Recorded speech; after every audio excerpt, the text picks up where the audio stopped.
আসসালামু আলাইকুম সবাইকে, কেমন আছেন সবাই? আজকে আমি রান্না করছি হাঁস ভুনা।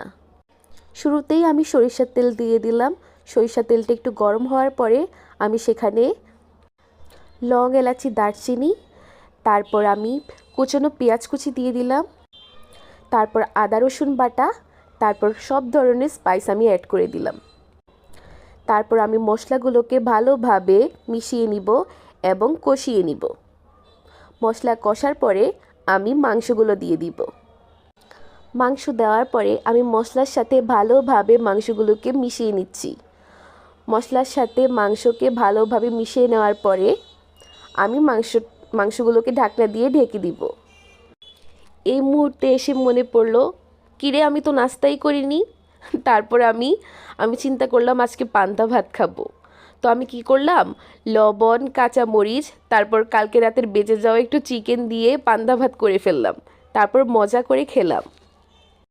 ফিরে আসছি আবার হাঁসের মধ্যে। প্রায় 20 মিনিট হাঁসটা কষার পরে আমি কিন্তু এক ফোঁটাও পানি ইউজ করিনি। আজকের পুরো রান্নাটা হাঁস থেকে যে পানি বের হবে সে পানি দিয়েই হবে। আমি হাঁসগুলোকে আবার নেড়েচেড়ে দিয়ে আবার ঢাকনা দিয়ে কিছুক্ষণের জন্য রেখে যাব। এটা হচ্ছে কিছুক্ষণ পরের ক্লিপ। হাঁসগুলো অর্ধেক সিদ্ধ হয়ে গিয়েছে। আবার ঢাকনা দিয়ে আমি আবার রেস্টের জন্য চলে যাব। কিছুক্ষণ পরে আবার ফিরে আসলাম। এই মুহূর্তে আমার মনে হচ্ছে আমার হাঁস রান্না টোটালি কমপ্লিট। সো আজকের ব্লগ এ পর্যন্তই। আসসালামু আলাইকুম।